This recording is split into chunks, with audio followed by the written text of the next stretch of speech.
Coucou les filles, comment allez-vous de là où vous êtes sur la planète? J'espère que vous allez bien et que vous avez de l'énergie. Et l'énergie, c'est quand même un sacré sujet. C'est un sujet qui nous concerne absolument toutes, à n'importe quelle époque de notre vie. Mais on va pas se mentir, arrivé à la ménopause, souvent, très souvent, on me dit, dans la liste des choses qui peuvent être pénibles à vivre au quotidien, il y a ce sentiment de manquer d'énergie, d'avoir moins d'énergie qu'avant, et souvent ça crée, ça fait partie de la liste des troubles.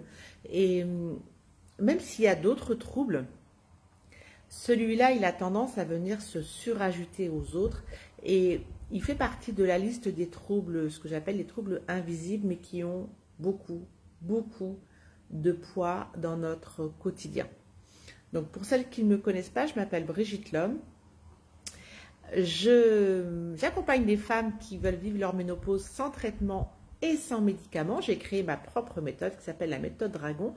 Je les accompagne en ligne et je leur permets de retrouver justement de l'énergie, de retrouver l'harmonie dans leur couple, de faire la paix avec leur corps et d'avoir plus de confiance en elles. Et finalement, cette histoire d'énergie, comme je vous le disais, c'est vraiment quelque chose qui est toujours sous-jacent, qui n'est pas nécessairement formulé, mais à chaque fois que je me connecte avec les femmes que j'accompagne, qui sont donc des ménotopes, parce qu'elles deviennent top à la ménopause, eh bien, d'où le nom ménotope, elles reconnaissent qu'effectivement, il y a cette envie d'avoir plus d'énergie. Alors pourquoi globalement elles constatent une baisse d'énergie? Il y a plusieurs raisons. Il y a une première raison qui est assez simple et assez évidente à comprendre. À partir du moment où le corps subit une transformation, et c'est exactement ce qui se passe au moment de la ménopause, le corps change, ça se voit physiquement sur l'extérieur, il y a plein de changements intérieurs, par définition c'est interne, donc ça ne se voit pas, mais pour autant il se passe énormément de choses, bien sûr dans la sphère génitale, mais pas que. Donc finalement, comme le corps est en travaux d'une certaine façon, ça demande énormément d'énergie. Ça demande de l'énergie et du coup, ça explique pourquoi on est en manque d'énergie, pourquoi on a cette fatigue, pourquoi on a ce baisse de tonus. Et trop peu de femmes savent qu'effectivement, physiquement, ce changement-là va engager de l'énergie. Alors souvent, on arrive déjà à un âge où on peut être déjà un peu fatigué. Donc les petites réserves d'énergie qui nous restaient, elles vont être occupées, sélectionnées, elles vont être réquisitionnées, le mot est plus exact, pour accompagner cette transformation, cette variation hormonale et tous ces organes qui vont changer d'aspect même et qui vont changer, qui vont s'ajuster à ce nouveau statut. Donc la première raison, c'est ça, c'est que c'est logique que on a une baisse d'énergie au moment de la ménopause. Tout comme, rappelez-vous, au moment de la puberté, quand le corps s'est transformé dans l'autre sens, ça a demandé énormément d'énergie. Donc souvent, les ados sont un peu plus fatigués, etc. etc. La ménopause, c'est tout à fait normal d'avoir cette baisse d'énergie. Mais ce n'est pas la seule raison.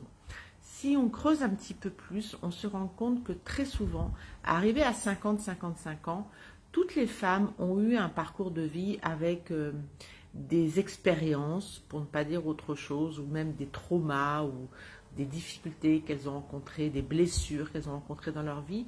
Et chaque événement qui a été un peu douloureux, voire très douloureux, a quelque part grignoté cette énergie.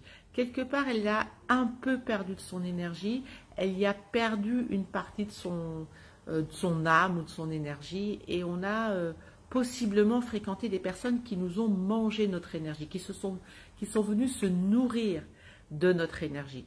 Et donc, c'est normal et logique de ne plus avoir la même énergie. Et ça, je l'ai réalisé il y a peu de temps, finalement, pour tout vous dire, parce que je suis en train de lire un livre que je veux absolument partager avec vous, parce que je trouve que dans ce livre, il y a vraiment des pépites. D'ailleurs, je vais vous le montrer, parce que je suis en train de le lire en ce moment. Donc, c'est le livre de Natasha. Alors, je ne sais pas si ça se voit à l'envers chez vous, au cas où ce soit inversé. Natasha Calestrem, la clé de votre énergie. Donc vous voyez, si je vous parle d'énergie, c'est pas par hasard, c'est aux éditions Albin Michel. Et depuis ce matin, je n'arrête pas d'en parler. J'ai une amie au téléphone qui s'appelle Brigitte, je lui ai recommandé le bouquin. Moi, je l'ai trouvé hier.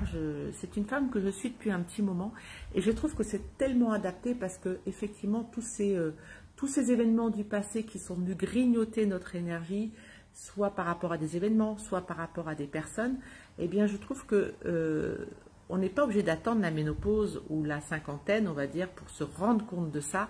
Mais très souvent, quand je discute et quand j'envisage de parler de ça avec certaines personnes, oui, tout le monde reconnaît qu'effectivement, sur le chemin, il y a eu des événements dans notre vie qui nous ont quand même bien esquinté, abîmé, grignoté notre énergie.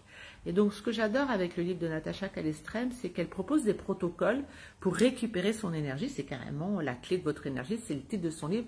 Donc, je vous le remonte au cas où il passe à l'endroit. Je vous le recommande, je suis en plein dedans, il y a plein de notes.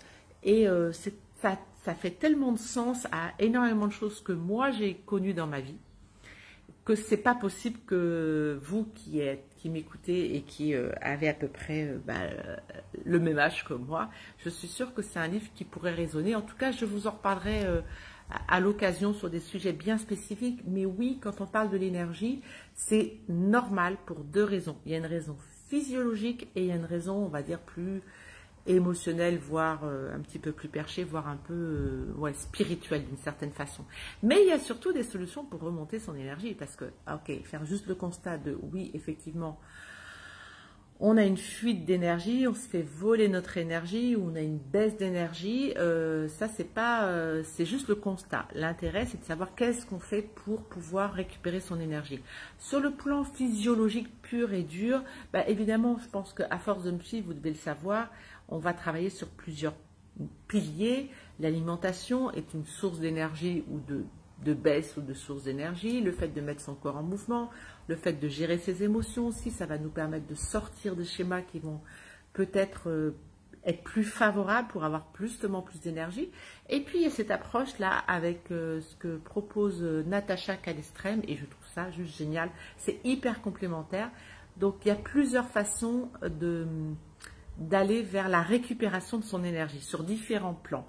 Donc ça, c'est la bonne nouvelle et je suis sûre que ça résonne avec la plupart d'entre vous. Je pense que la plupart d'entre nous, on se trouve en déficit d'énergie. Ok, alors on fait quoi à part avoir fait le constat? Déjà faire le constat et de se rendre compte qu'on n'est pas la seule et qu'il y a des explications à ça. Je pense que déjà c'est la première étape, c'est de se rassurer. Et ensuite, d'aller chercher des solutions à différents niveaux. Et on commence en général par le petit A, petit B, petit C. Mais sans rien négliger, il y a un éventail de possibilités pour remonter son... ah oui, Robert qui me dit, dommage, on ne peut pas lire, c'est à l'envers. Alors, je vais vous lire le titre. Le titre, c'est la clé de votre énergie. Alors, même si c'est à l'envers... L'auteur, c'est Natacha Calestrem et c'est les éditions Albin Michel. J'essaierai de vous mettre une photo dans les commentaires. Je recommande ce bouquin depuis que j'ai mis le nez dedans. Je n'arrive plus à en sortir et je le trouve juste super. Et je ne suis pas la seule parce que d'après ce que j'ai compris, c'est un best-seller et tellement, tellement adapté à ma communauté, à ces femmes qui arrivent à 50, 55 ans, qui ont envie de se prendre en main, qui ont envie de passer à autre chose, mais qui ne savent pas nécessairement comment s'y prendre. Moi, voilà, ça fait partie de mes bouquins, j'en ai quelques-uns, mais celui-là, c'est une référence.